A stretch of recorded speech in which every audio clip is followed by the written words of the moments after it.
Fala pessoal, Shalom no coração, sejam todos muito bem-vindos ao nosso devocional.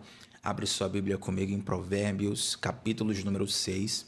Hoje eu quero meditar com vocês aqui do versículo 12 até o versículo 22. Provérbios, capítulo 6, versículos 12 ao 22. Aproveito esse início para te convidar, você que está aqui a primeira vez, para se inscrever no nosso canal. Estamos juntos de segunda a sexta, 7h30 da manhã, começando o dia mergulhando na palavra de Deus. Não tem coisa melhor do que começar o dia ouvindo a voz do Senhor. Eu sei que tem algumas pessoas que não podem assistir pela manhã, mas durante o dia acompanham também e são profundamente abençoadas. Por favor, nos dê o presente da sua presença e da sua atenção nesses breves minutos aqui. Vamos lá, gente. Provérbios capítulo 6, versículos 12 a 22, diz assim: O perverso não tem caráter. Ele anda de um lado para o outro, dizendo coisas maldosas. Pisca o olho, arrasta os pés e faz sinais com os dedos.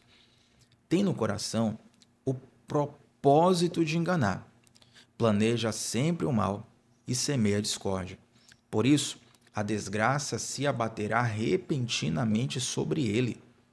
De um golpe será destruído irremediavelmente. Há 6 coisas que o Senhor odeia, 7 coisas que ele detesta. Há 6 coisas, existem 6 coisas, 1, 2, 3, 4, 5, 6, que o Senhor odeia, e 7 coisas que ele detesta. São elas, verso 17: olhos altivos, língua mentirosa, mãos que derramam sangue, coração que traça planos perversos, pés que se apressam para fazer o mal, a testemunha falsa que espalha mentiras e aquele que provoca discórdia entre irmãos. Meu filho, obedeça aos mandamentos de seu pai e não abandone o ensino de sua mãe. Amarre-os sempre junto ao coração. Ate-os do verbo atar, né? Ate-os ao redor do pescoço. Quando você andar, eles o guiarão, e quando dormir, o estarão protegendo, e quando acordar, falarão com você. Maravilha, gente. Olha só, dos versículos 12 a 22, Salomão entra aqui em alguns conselhos, e ele traz uma certa perspectiva muito interessante sobre a pessoa que é perversa. E aí no verso 12 e 13 ele vai dizer assim, ó: o perverso não tem caráter. Até aí todo mundo entende facilmente o que Salomão quer dizer. Ele começa a falar assim, ó: anda de um lado para o outro dizendo coisas maldosas, pisca o olho, arrasta os pés e faz sinais com os dedos. Aí talvez você se pergunte assim: Tiago, o que é que Salomão quer dizer com pisca o olho, arrasta os pés e faz sinais com os dedos? É errado piscar o olho? É errado arrastar os pés? É errado fazer sinais com os dedos? Se bem que tem lugares que realmente sinais com os dedos pode te remeter a determinados grupos que praticam atividades ilícitas, por assim dizer, né? Mas brincadeiras à parte, e nem tão brincadeira assim, quando Salomão fala de piscar o olho, arrastar os pés e fazer sinais com os dedos, o que ele quer dizer é o seguinte, ó: o perverso, tudo que ele faz tem um veneno de maldade. E até fala assim, o tempero de maldade. Mas eu vou colocar a palavra veneno para você entender que esse tempero, essa mistura, ela é venenosa, ela é destrutiva. Ela destrói o coração do perverso e atinge o coração de quem o perverso quer machucar, aquele que vai ser o alvo da maldade do perverso. Então a ideia de Salomão aqui é dizer o seguinte: olha, todos os detalhes da vida do perverso têm uma maldade inserida. Então, ele anda de um lado para o outro dizendo coisas maldosas, ele pisca o olho, ele arrasta os pés, ele faz sinais com os dedos. Tudo isso tem uma maldade inserida. E aqui, gente, vem uma atenção bastante importante para nós, porque às vezes a gente não se identifica com esse perverso, né? Talvez você diga assim: Tiago, eu não sou perverso, meu coração é bom, eu não faço mal a ninguém, não prejudico ninguém. Talvez você não prejudique num sentido mais escrachado, né? De matar, de roubar. de aplicar um golpe financeiro em alguém, de praticar um crime pesado. Talvez você não faça de fato isso. Mas a gente precisa vigiar porque, às vezes, as nossas pequenas atitudes do dia a dia podem conter ali algumas maldades que a gente nem percebe. Algumas maldades que nós já temos como normais porque a gente cresceu com aquilo na nossa família, na nossa cultura, na nossa sociedade, né? E esse tipo de maldade que muitas vezes está, como que eu posso dizer, faz parte, né, da gente, a palavra não era essa, mas encontrei um verbo, um termo melhor aqui. Essa maldade que muitas vezes faz parte do nosso dia a dia, está enraizado dentro de nós, de modo que a gente nem percebe, a gente precisa começar a vigiar nisso. Às vezes você fala assim, Tiago, eu não falo mal de ninguém, mas o seu olhar precisa ser melhor direcionado. Um olhar, ele pode conter bondade, pode conter compaixão, mas pode conter também maldade, pode conter sedução. Às vezes, no silêncio, mas no olhar, você comunica muita coisa. Às vezes, não é na ação, mas é na omissão que o pecado reside. Então, são essas coisas que a gente precisa também vigiar, porque não são só os pecados famosos que destroem a gente, destroem outras pessoas. Não. De pecados famosos, pecados que vão gerar escândalo, né? Uns pecados que vão ali queimar a sua reputação. Tem várias coisinhas de perversidade no nosso coração que não queimam a nossa reputação, que a gente, na verdade, nem acha que é errado, mas se nós formos sondar o nosso coração de acordo com a palavra de Deus, tem uma coisinha ali no piscar de olho, tem uma coisinha ali no arrastar o pé, tem uma coisinha ali no fazer sinal com o dedo, tem uma coisinha ali no desprezar o pobre, tem uma coisinha ali no ser arrogante, tem uma coisinha ali na nossa forma de pensar que vai envenenando o nosso ser com esse veneno que o pecado é. A gente precisa vigiar nisso. Aí Salomão continua dizendo o seguinte, olha, versículo 14. Esse perverso, né, que pisca o olho, que arrasta os pés, que faz sinais com os dedos, esse perverso, ele tem no coração o propósito de enganar e planeja sempre o mal e semeia a discórdia. Por isso, a desgraça se abaterá repentinamente sobre ele, e de um golpe será destruído irremediavelmente. É interessante como, às vezes, a maldade se instala no coração de algumas pessoas, e essas pessoas se sentem acima do bem e do mal, né, para fazer essas maldades, porque ela pensa assim, quem é que vai me parar? Quem é capaz de bater de frente comigo? Quem é capaz de dizer o que eu devo ou não devo fazer? E a palavra do Senhor vai nos mostrar aqui que quando nós começamos a viver nesse caminho, Deus, ele se torna o nosso inimigo. Você tem estrutura para bater de frente com Deus? Eu acho que não. Então é muito importante a gente pensar nisso, porque embora o pecado seja também uma ofensa contra o outro, né? Quando eu traio alguém, estou ofendendo a pessoa. Quando eu minto para alguém, estou ofendendo essa pessoa também. Mas além de ser uma ofensa contra o outro, o pecado, perdão, é principalmente uma ofensa contra Deus. Certa vez fiz uma pergunta para uma pessoa, perguntando assim, para você o que é pecado? A pessoa falou de modo bem natural, né? De modo não teológico. Falou assim, o pecado é tudo aquilo que desagrada a Deus. Disse certa resposta. Tudo que desagrada a Deus, tudo que é pecado, desagrada a Deus. Então, acima de uma satisfação que você deve para um terceiro, que você deve para si mesmo, nós precisamos andar em concordância com Deus. E eu quero, gente, chamar a atenção desse termo aqui, ó. Tem no coração o propósito de enganar. Aí no versículo 18, vai dizer o seguinte, coração que traça planos perversos. Aliás, deixa eu falar uma coisinha antes, depois eu pulo para cá. Vamos fechar aqui o verso 15, né? O verso 15 vai dizer que a desgraça se abaterá repentinamente sobre ele e de um golpe será destruído irremediavelmente. Desculpa até a desordem agora na observação. Mas só para a gente seguir o plano aqui. No verso 15, então, quando fala assim que Deus ele se torna o nosso opositor, muitas vezes o que o pecado faz, além de nos corromper, o pecado nos cega. E quando o pecado nos cega, ele tira a nossa capacidade de discernimento, a nossa percepção, né, de algo perigoso. Você começa a se achar acima do bem e do mal. Então, quando o pecado te cega, o mal de repente vem sobre você e você não esperava ele irremediavelmente. Quando fala irremediavelmente, não vai ter jeito. Quando essa consequência chegar sobre você, você não vai ter nada o que fazer, né? Então, às vezes, Deus, ele nos avisa durante a vida. Você não precisa de um profeta se levantar e, entre aspas, revelar o seu pecado para você saber o que é certo e o que é errado. Você sabe, mas conforme você vai ali cegando a sua mente, cegando o seu coração, você vai mergulhando mais profundamente no pecado, você deixa de perceber os avisos que o próprio Deus está te dando. Aí, de repente, quando a consequência vem, oh meu Deus, como é que eu não percebi isso antes? Porque o pecado vai te cegando, o pecado vai te deixando insensível, o pecado vai roubando a sua capacidade de discernimento.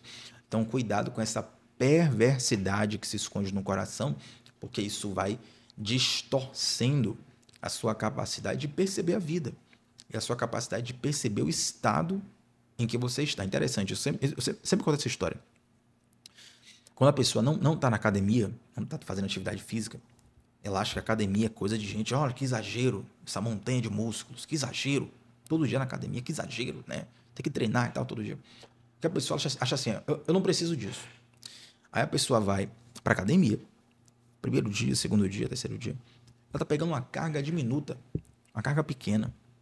E ela pensa, meu Deus, estou pagando a academia aqui para pegar esses pezinhos leves, poderia fazer isso em casa.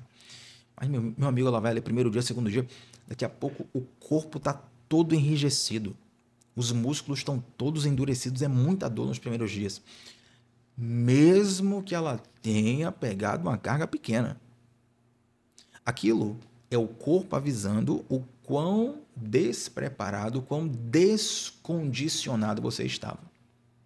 Aí a pessoa que não queria ir para a academia, ela pensa assim de repente, olha, eu não sabia que eu precisava tanto. Eu comecei aí a perceber que eu preciso muito mais, né? Então, da mesma forma que o pecado distorce essa nossa capacidade de falar assim, não preciso me arrepender, não preciso mudar de vida, não preciso de Deus. Irmão, quando Deus entra no nosso coração, a luz do Senhor começa a iluminar esses buracos da nossa caminhada, esses buracos na estrada da vida. Começa a nos mostrar o quanto que nós estávamos distantes dele. Quanto mais distante de Deus uma pessoa está, mais ela se sente autossuficiente. Você quer saber se uma pessoa está cheia de Deus? É quando ela está dizendo assim, ó, eu preciso de Deus, eu preciso de Deus, eu preciso de Deus. Quanto mais uma pessoa se aproxima de Deus, mais ela percebe que ela precisa de Deus. É algo semelhante ao seguinte exemplo. Você, da janela da sua casa, você não percebe o sol pequenininho? O sol, né, aos seus olhos, na janela da sua casa, é esse tamanho aqui, ó. Você consegue colocar o sol nessa dimensão aqui dos seus dedos. Obviamente, o sol é infinitamente maior do que o planeta Terra, né? Mas por que você percebe o sol pequenininho? Porque o sol está distante de você. Se você se aproximasse do sol, ou vamos para um exemplo mais factível, se você se aproximasse, por exemplo, da estátua do Cristo Redentor, lá no Rio de Janeiro, você olha assim nos cartões postais, né? O Cristo está pequenininho. Chegar lá no Rio de Janeiro e olhar assim de baixo para cima, ele vai estar pequenininho. Conforme você vai chegando perto, ele fica cada vez maior. Aí quando você chega perto do Cristo Redentor, você é que se sente pequenininho. Por quê? Porque você chegou perto. Então, quanto mais perto de Deus você chega, mais você percebe a grandeza dele. Mais você percebe a sua necessidade dele. Quando você se afasta de Deus, você tem essa falsa sensação de que eu não preciso tanto, eu me viro sozinho, eu sei dar meu jeito, eu tenho minha vida, eu tenho minhas convicções, tenho minhas ideias. Então, cuidado com isso. Porque, às vezes, essa convicção é, na verdade, um coração endurecido. Um coração que já está com a distorção que o pecado traz.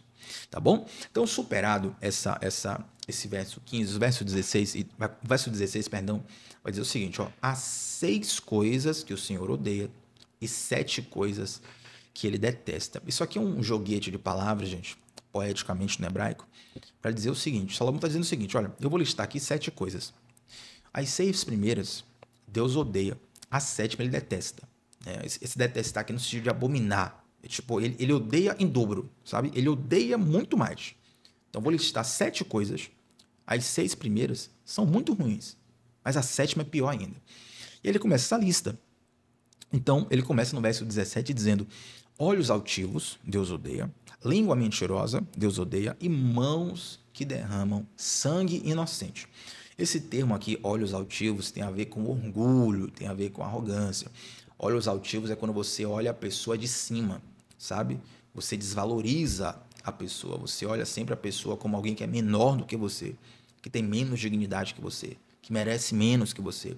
Então você está com olhos altivos, você está olhando a vida de cima, você está sempre com orgulho no coração, com a vaidade. E Deus, obviamente, não gosta disso. Muito cuidado com isso, porque muitas pessoas têm olhos altivos e não percebem.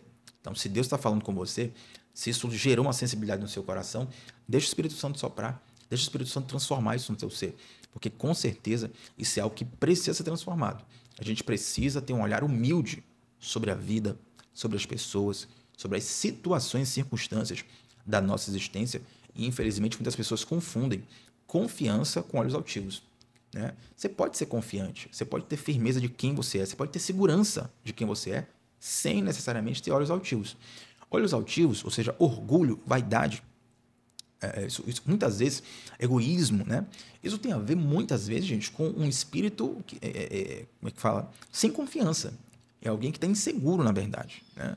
Pessoa que está insegura, quanto mais insegura uma pessoa é, mas ela tenta se revestir dessas falsas seguranças. Ela tenta se mostrar demais. Ela tenta, sabe, tá cheio, parecendo um pavão, sabe? Tá sempre querendo aparecer mais, sempre querendo mostrar o que não é. Porque, na verdade, a pessoa é insegura. A pessoa por dentro mesmo. É uma forma de dizer assim, ó, deixa eu criar uma imagem ultra mega power de mim mesmo, porque se as pessoas descobrirem a farsa que eu sou, ninguém vai gostar de mim. Ninguém vai me aceitar. Ninguém vai me respeitar. Eu não vou sobreviver no círculo social. Então, os olhos altivos, muitas vezes, é fruto disso. O Evangelho nos faz um convite completamente diferente. O Evangelho nos convida a nós apresentarmos as nossas fraquezas, as nossas misérias, as nossas falhas, as nossas necessidades, a nossa vulnerabilidade diante de Deus. E sim, também diante das pessoas. Porque é através dessas coisas, é dessa matéria-prima, que Deus vai operar grandes transformações na sua vida e vai usar a sua vida como um grande instrumento aonde você estiver. Pega isso no seu coração. Então, é a isso que se refere olhos altivos, tá? Língua mentirosa, a gente não precisa nem explicar, né? Deus também odeia. Mãos que derramam sangue inocente, ou seja, injustiça, Deus também odeia. Aí vem o versículo 18, que eu ia falar anteriormente, depois eu mudei o plano aqui. O versículo 18, gente, tem tudo a ver com o verso 14. Ó. Vamos ler de novo o verso 14? Olha só, o perverso, no verso 14. Tem no coração o propósito de enganar. Planeja sempre o mal e semeia a discórdia. Aí no verso 18 vai dizer assim, ó, Deus odeia coração que traça planos perversos. Talvez você já tenha visto em algum jornal que trabalha na área jurídica, vai ter mais familiaridade com esse texto, com esse termo, perdão, mas talvez você já tenha visto em algum jornal alguém falando assim, ó, fulano de tal é o autor, como é que fala, rapaz? É o mentor de tal crime, né? É o mentor de tal crime. Ele planejou o crime. Ele não pegou a arma, ele não saiu com o carro em fuga, ele não ameaçou ninguém, mas ele planejou o crime. Ele é o autor intelectual daquele crime, né? Então, no coração dele, ele orquestrou tudo aquilo. E tem pena. O direito brasileiro tem pena para aquele que é o autor intelectual do crime. Não, Tiago, mas a pessoa, ela não invadiu uma casa, ela não assaltou ninguém. Ela não apontou a arma para ninguém. Mas ela projetou tudo aquilo, então ela participou, né, daquela arquitetura do mal. Então isso tem no direito brasileiro também. E na Bíblia, Deus também condena coração que traça planos perversos. Sabe por quê, gente? Existem vários tipos de covardia, né? Tem pessoas que são covardes e praticam o mal. Mas também tem pessoas que são tão covardes que elas não têm nem coragem de praticar o mal. Não porque são boas, mas porque têm medo da consequência do mal vir sobre você. Porém, o coração permanece mal. É quando você tem uma maldade no coração e você só não dá vazão por medo da condenação. E não porque teu coração é bom. São maldades e pecados que se escondem no nosso ser da seguinte forma. Essa pergunta que eu faço direto no devocional, né? Se Deus te desse 24 horas para você pecar sem nenhuma condenação, Deus não vai levar em conta, e você não tivesse também nenhuma consequência diante dos homens, o que é que você faria? Aí você começa a colocar para fora desejos que estão dentro de você que você não faz por medo da condenação. Ó, Tiago, meu desejo mesmo é pegar o carro, passar por cima de fulano de tal. Mas como eu não quero ser preso, como eu não quero pagar a consequência, como eu não quero sofrer a vingança da família, eu não faço. Mas no meu coração aqui, aí não adiantou nada, querida. Porque a maldade se instala aqui dentro. Às vezes ela vem para fora. E a pessoa vai lá e coloca para fora. Tiago, o que é que você acha pior? Não tem essa coisa de pior. Os dois estão errados. Mas eu acho que pior é a pessoa que não percebe que isso também faz mal. E que Deus condena isso. Compreende? Deus também condena esse sentimento no coração. Que está ali represado muitas vezes que você tem medo da condenação. E não porque você foi transformado. Então essa pessoa que fala assim, ó, Tiago, se Deus me desse 24 horas, eu iria tocar o terror, eu iria fazer, eu iria acontecer, eu iria isso, eu iria aquilo. Ué, por que você não faz então? Não, Tiago, porque eu não quero ir para o inferno. Porque eu não quero sofrer as consequências do pecado. Né? Mas, na verdade, a presença de Deus em nosso coração, ela nos leva a uma transformação de vida por inspiração. Eu continuo podendo pecar, eu continuo podendo fazer o mal, só que agora eu não faço o mal, não é porque eu estou com medo de alguém descobrir, não é porque eu estou com medo da minha reputação, não é porque eu estou com medo da consequência. Eu agora estou inclinado para outro caminho porque o Espírito Santo me inspirou a um novo estilo de vida. Né? A graça de Deus, ela é persuasiva. Então, ela te ensina, ela te convence de uma nova forma de viver. Você agora entendeu que existe uma forma melhor, existe uma forma mais sublime, existe uma forma mais saborosa de viver. Essa é a vontade de Deus. Então, você agora não maquina mais o mal, você não planeja mais o mal, porque você descobriu algo melhor para estar no seu coração. Compreende? Então, olha como é profundo isso aqui, gente. Deus odeia coração que traça planos perversos. E tome muito cuidado, porque eu estou falando de pessoas que apenas pensam, apenas pensam no mal, apenas planejam o mal. Mas a verdade é que a maioria das pessoas, quando começa a planejar o mal, uma hora o sentimento vaza, né? E aí vai acontecer o que está na sequência do versículo. Verso 18. Coração que traça planos perversos e pés que se apressam para fazer o mal. Se você ficar maquinando aquele mal dentro de você, uma hora ele vai vazar. Sempre que eu ensino sobre tentação, é muito... acho que os 2 ou 3... Eu até desenvolvi alguns outros exemplos, para não ficar só nisso. Mas, para ser sincero mesmo, os 2 exemplos que as pessoas mais entendem quando a gente fala sobre tentação relacionado a sexo e a dinheiro. Porque a sexualidade é algo intrínseco a todo ser humano e o dinheiro é algo que está presente nas nossas vidas todos os dias. E a maioria das pessoas tem desafios financeiros diários, né? Então é muito fácil a pessoa entender, exemplo, com sexo e com dinheiro. Desenvolvi outros exemplos para não ficar só nisso. Mas é interessante, quando eu uso a questão da sexualidade, isso aqui serve para qualquer tema, tá? A questão da sexualidade, eu ensino a lei do segundo pensamento, né? Porque às vezes o primeiro pensamento é a tentação. E o primeiro pensamento você não controla, ele veio sobre você, a tentação. Aí você vai escolher se você vai rejeitar aquele pensamento ou se você vai dar vazão a ele. Aí a tentação, ela pode morrer ali, você passou pela tentação, venceu a tentação. Ela chegou até você, você matou ela. Você definiu ali, você fala, é como Lutero falava, você pode até não impedir um pássaro de pousar sobre a sua cabeça. Você está andando, o pássaro veio e pousou, você não impediu. Mas você pode impedir ele de fazer um ninho na sua cabeça. Né? Então, pensamentos impuros podem vir. Pensamentos maldosos podem vir. Pensamentos cruéis podem vir. Você rejeita. Porque no momento que você aceitou aquilo, agora aquele pensamento vai passar para o campo da fantasia. Quando entra no campo da fantasia, já é um pouco mais profundo. Porque o que é a fantasia? É você imaginar. Né? E se? E se? E se?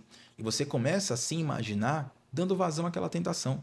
Isso serve para sexo, isso serve para dinheiro, isso serve para outras maldades, isso serve para perversidade, isso serve para mentira, isso serve para qualquer tipo de, entre aspas, vantagem que aquela tentação vai te dar. Então, quando você vai fantasiando, aí você fala assim, não, Tiago, mas eu ainda não pequei, eu estou em santidade, eu estou aqui na bênção, eu estou legal. Só que a fantasia já é o pecado sendo cozinhado, já é o pecado sendo preparado. Se você não parar com aquilo, vai dar ruim, vai dar problema. Compreende? Então, coração que traça planos perversos e pés que se apressam para fazer o mal. Talvez você diga assim, ó, não, Tiago, os meus pés eles não se apressam para fazer o mal. Mas se o teu coração é perverso, como é que fala? Perdi a palavra agora, rapaz. É automático, é esperado que você vá colocar para fora o que está dentro do seu coração. Né? Na falta de termo melhor, acredito que vocês entenderam. Então, cuidado com essa ideia de que, pensei, mas não pratiquei. Está aqui no meu coração, mas eu não botei para fora. A pergunta é, por que está no teu coração? Por que você não luta para tirar isso do teu coração? Entende? Tem pensamentos que você vai tirar ele do seu coração em 1 minuto. Chegou aquele pensamento, passou ali, você tirou ele em 1 minuto do seu coração. Tem pensamentos que você vai lutar todo dia. Tem pensamentos que você vai passar meses lutando, passar anos lutando contra esse pensamento. O importante é nunca parar de lutar. Aí existem formas inteligentes de lutar contra esses pensamentos. Por exemplo, é muito inteligente que você venha alimentar pensamentos contrários a estes da tentação. Né? Que você venha celebrar outros estilos de vida, venha celebrar outras coisas. Você vai governar e educar o seu coração. O que você não pode é deixar de lutar. Porque tem pessoas que pensam assim, Tiago, poxa, eu estou lutando há tanto tempo com isso, e ainda está na minha mente, ainda está no meu coração, vou desistir. Aí você perdeu a guerra. Aí você perdeu a guerra. Tem pensamentos que você vai lutar e vai vencer com 1 minuto. Você fez uma oração ali rápida, você venceu, acabou. Mas tem pensamento que vai persistir. Persista lutando também. Persista lutando. Para que isso não roube o seu coração. Porque uma vez que o teu coração começa a alimentar a perversidade, uma hora ou outra, os teus pés vão se apressar para fazer o mal. Certo? E aí no verso 19 vai dizer o seguinte: a testemunha falsa que espalha mentiras, isso aqui também não precisa de muita explicação. E vem aqui, gente, a 7ª coisa. Quem lembra, versículo 16, as 6 coisas, 1, 2, 3, 4, 5, 6, que o Senhor odeia, mas a 7ª ele detesta. Qual é, Tiago, essa 7ª coisa que Deus detesta? Aquele que provoca discórdia entre irmãos. Deus detesta. Aquele que provoca discórdia entre irmãos. Aquele que provoca picuinha, aquele que provoca fofoca, aquele que provoca confusão, sabe? Eu estava vendo um Reels esses dias no Instagram, e era um Reels assim de casal, né? Algo bonito entre o casal, assim, algo fofo, tal, declaração. Eu não lembro exatamente qual era o tema, mas uma pessoa comentou, e o negócio de ler os comentários é um esporte. A pessoa comentou assim embaixo, assim, manda uma contenda, Deus, entre eles. E botou risadas, né? A pessoa falou que estava com inveja, falou, manda uma contenda. E aí, um dos comentários mais curtidos, o pessoal dando risada, assim, e tal. Mas, embora fosse uma brincadeira ali nos comentários, às vezes isso fica no nosso coração. Muitas pessoas, é impressionante isso, elas não suportam viver num ambiente puro. Elas precisam contaminar com uma confusão, com um problema, com um disse-me-disse. E aí, gente, moram sementes venenosas que destroem vidas. Entende? Essa é a razão pela qual Deus, ele odeia em dobro essa prática de semear contenda entre irmãos. Porque no momento que essa contenda nasce, um vai machucar o outro, um vai ferir o outro, um vai destruir a vida do outro. E não fica só entre os dois.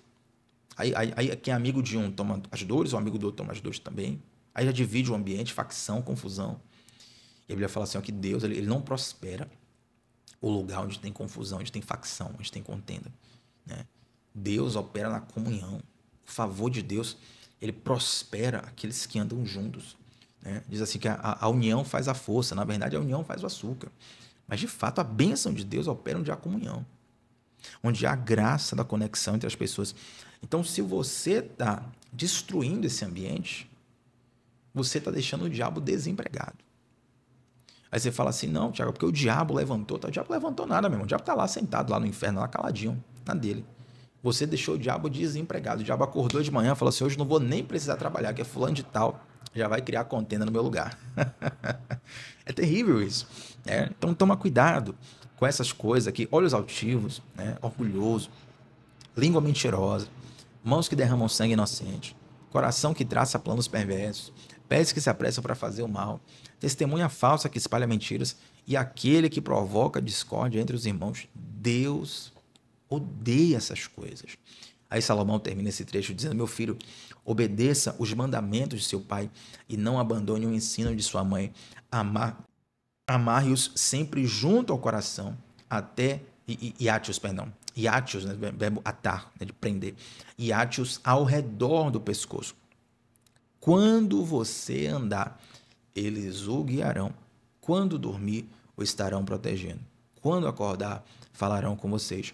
Pois o mandamento é lâmpada, a instrução é luz, as advertências da disciplina são o caminho que conduz à vida. Eu quero fechar o devocional, a gente até ultrapassou o horário, trazendo a seguinte reflexão. A gente não pode ler a Bíblia só quando está em crise, só quando tem um problema para resolver. Porque quando você tem um problema e fala assim, Tiago, eu vou ler a Bíblia para resolver esse problema, ok, isso é bom. É melhor que você lê a Bíblia do que você lê as cartas do tarô, do que você lê o horóscopo, do que você se prender em algumas filosofias e ideias que levam nada a lugar algum. Mas a Bíblia, ela é muito mais sobre uma reeducação da nossa mentalidade do que necessariamente uma solução de crise, né? Digamos o seguinte, alguém tem uma crise financeira, você pode passar por isso, e você peça ali um socorro a um amigo, socorro à sua família, fala, olha, as contas atrasaram aqui esse mês e você pode me ajudar? Você pode me fazer um empréstimo? Você pode pagar essa conta para mim aqui? Em nome da nossa amizade, nossa irmandade aqui, a pessoa vai te dar um socorro. Eu não vejo problema nisso. Tem problema em alguém te dar um socorro. A questão é, se uma pessoa, ela costumeiramente se endivida, ela não precisa de um socorro no sentido de emprestar um dinheiro. Ela precisa de uma reeducação financeira. Você concorda comigo? Então, sobre ler a Bíblia, é exatamente isso. Muitas vezes, a gente vai a Deus pedindo esse socorro urgente, sabe? Deus, resolve meu problema. Deus, não tenho condição, resolve meu problema. Deus, tem mais outro problema aqui, resolve meu problema. Quando, na verdade, Deus quer mudar a sua mentalidade para que esses problemas nem sequer surjam. Compreende? Essa é a mentalidade. Da mesma forma que um endividado quanto mais, né? Vamos colocar alguém que seja viciado em jogos, jogos de azar, aposta, né? Só ganha um salário, já bota tudo na aposta, aí perde tudo. Aí vai para esses jogos aí de tigrinho, de não sei o quê, e aí é o maior problema do universo. A pessoa tá constantemente se endividando, aí pede, é loucura, aí pede dinheiro e não paga, aí maior confusão. Daqui a pouco, meu irmão, a pessoa, ela tá correndo um risco de vida. Por quê? Porque ela tá constantemente indo na direção errada. Mas quando ela recebe ali uma reeducação, ela agora está com a nova mentalidade, ela vai não só resolver os problemas atuais, mas como vai evitar a geração de novos problemas. É com essa mentalidade que a gente tem que ler a palavra de Deus. Por exemplo, esse é um dos propósitos, uma das razões do nosso devocional ser diário, né? Para que não seja apenas algo de emergência na sua vida. Tiago, eu estou entre a vida e a morte, preciso de uma palavra. Não, irmão, todo dia aqui, ó, 7h30 da manhã, segunda a sexta, todo dia tem uma palavra. Às vezes a palavra que você aprendeu hoje, ela não vai servir para você exatamente hoje, nas próximas 24 horas. Mas semana que vem, você já tem a lição pronta dentro de você. Quando surgir a questão, você já resolve. Quando surgir o problema, você já se antecipou. No mês que vem, aquilo que você aprendeu hoje, você, opa, olha aqui, já vou aplicar, já vou proteger. E nisso, Deus vai atuando, vai prosperando a sua vida, entendeu? Então, todas as vezes que a gente for ler a Bíblia, buscando sempre uma solução urgente, uma palavra urgente, uma questão emergente, isso não é necessariamente errado, mas ou você fica nessa corrida de ratos da Bíblia não, corrida sua, a Bíblia é uma bênção, mas essa corrida de ratos de sempre buscar uma solução emergente, uma loucura para te livrar do caos, ou você entende que essa palavra, versículo 22, Versículo 23. Pois o mandamento é lâmpada, a instrução é luz, as advertências da disciplina são caminho que conduz à vida. O problema pode não estar na tua vida hoje, mas a palavra entrando no teu coração, ela está aí para sempre. E conhecimento, ninguém te rouba.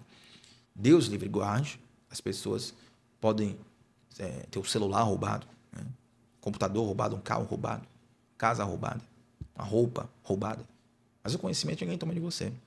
E esse conhecimento aqui é um conhecimento eterno. Não é um conhecimento que vem de homens, é um conhecimento que vem de Deus. São princípios que vão te servir por toda a sua vida. É por isso que Salomão fala assim, ó, versículo 21, amarre-os sempre junto ao seu coração. Se apegue a ele. Grude nele. Aperte ele. Guarde com você. Tenha carinho, tenha zelo, tenha atenção a isso. Porque isso aqui vai te livrar de tanta cilada na vida que você não faz ideia. Amém, gente? Vamos orar ao Senhor. Antes de nós orarmos, eu quero te convidar a deixar um like nessa transmissão, a se inscrever aqui no canal. Tanta gente que que assiste e não se inscreve no canal, se inscreve agora, se inscreve hoje. Graças a Deus, todos os dias tem chegado gente nova aqui nos devocionais. Louvo a Deus por isso.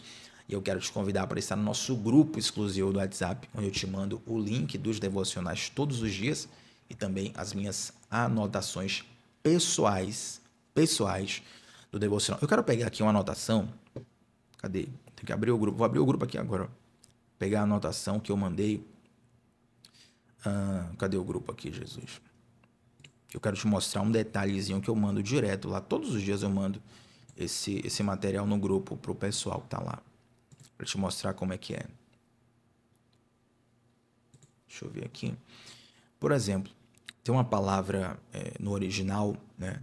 Onde a gente falou sobre o preguiçoso. E essa palavra no original do hebraico, como está escrito na Bíblia, é atzel, né? E essa palavra atzel descreve alguém que é indolente, alguém que é lento, alguém que evita o trabalho e o esforço.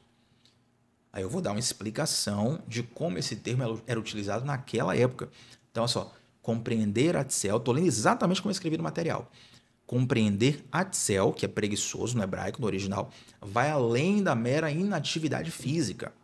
Ela denota uma disposição mental e espiritual de aversão ao esforço e à responsabilidade. Então, essa profundidade aqui, com esses termos, com essa complexidade, não dá para falar na transmissão. Algumas pessoas podem se perder, pode ser muito complicado para elas. Mas por escrito você consegue estudar. Tiago, como é que eu consigo esse material? Só lá, exclusivamente, no grupo de WhatsApp. Então, clica no link que está fixado na descrição, nos comentários e no topo do chat. Entra no nosso grupo, que todos os dias eu envio esse material por escrito, minhas anotações particulares do devocional para você, tá bom? Vamos orar ao Senhor, gente? Hoje eu sinto de Deus de orar por cura. Então, se você está enfermo, se você tem algum parente que está enfermo, também alguma pessoa que vê o seu coração, una sua fé com a minha e vamos semear esse milagre diante de Deus em oração nesse momento, em nome de Jesus. Senhor, nós te agradecemos por esse tempo de devocional, por esse tempo de estudo da palavra. Eu te louvo, Deus, por cada vida, cada coração que aqui está. E eu te peço, Pai, só Tu tem o poder de cravar essa palavra em cada coração. Deixar como um registro eterno e como uma direção clara para as nossas vidas. Muito obrigado, meu Deus, por todo esse acréscimo que nós temos dia após dia aqui nos devocionais. Meu Deus, eu quero te estender agora um clamor por cura e eu tenho certeza que quem está ouvindo essa oração também está unindo a sua fé com a minha. E nós colocamos, Pai, no teu altar pessoas que estão enfermas, seja de uma enfermidade simples, como uma dor de cabeça, um resfriado, ou seja, enfermidades mais complexas, mais desafiadoras. O Senhor é o médico dos médicos. Aqui na Terra nós temos especialistas de todas as partes. E o que é um especialista, senão alguém que entende cada vez mais sobre cada vez menos? Temos pessoas que são especialistas em ossos e só conseguem atuar nessa área. Pessoas que são especialistas em outros termos, em outros trechos do corpo, em outras particularidades, e só atendem nessa área. Mas o Senhor é especialista em tudo. O Senhor conhece tudo. O Senhor domina tudo. E o Senhor tem a nossa vida em tuas mãos. Uma vez, Pai, que a nossa vida está em tuas mãos, nós te clamamos que toda doença seja cessada em nome de Jesus. Que a tua cura repouse sobre cada corpo enfermo em nome de Jesus. E se porventura, Deus, não for a sua vontade curar instantaneamente alguém, eu te peço, dê força emocional para essa pessoa passar pelo tratamento, pelo processo. Coloque ela diante de médicos, de profissionais, de pessoas que estarão guiando ela nesse processo tão desafiador. Os remédios certos, o tratamento certo, a abordagem certa, para que essa pessoa vença essa enfermidade, passe por esse processo e saia disso em nome de Jesus. Mas também, Pai, termino te pedindo para que esse processo de enfermidade, que às vezes é tão doloroso, e muitas vezes dói não só no corpo, mas também na alma. Meu Deus, eu oro para que cada um destes não desperdice a oportunidade de entender e perceber algumas coisas que estão em Ti, que só esses momentos conseguem nos ensinar. Ó Deus, eu te peço, faz uma obra não apenas no corpo da pessoa, na fisiologia da pessoa, mas também na alma, mas também no espírito, nas emoções, naquilo que está enfermo por dentro, Pai. Coloca a tua mão, Senhor, e estende-a para que ela alcance aonde a mão do homem não consegue alcançar. Nós colocamos tudo isso em tuas mãos, crendo que a bênção já foi liberada da tua parte e tomando posse dela. Em nome de Jesus. Amém, gente. Glória a Deus. Hoje eu quero te fazer um pedido especial. Primeiro de tudo, deixa um like no vídeo. Seja conosco segunda a sexta, 7h30 da manhã. Começando o dia mergulhando na palavra de Deus. Mas antes de sair daqui, eu sempre peço para você colocar a parte do devocional que mais falou teu coração, certo? Mas hoje eu vou pedir para você colocar a tua causa de oração, o teu pedido de oração. Nós oramos por cura hoje, mas você pode colocar qualquer pedido que você tiver. Coloca aqui nos comentários que eu e uma turma preciosa vamos estar orando por vocês também, tá bom, gente? Deus abençoe muito, tamo junto sempre, segunda a sexta, 7h30 da manhã. Vem com a gente para começar o dia mergulhando na palavra de Deus. Shalom no coração, até a próxima, gente. Tchau, tchau.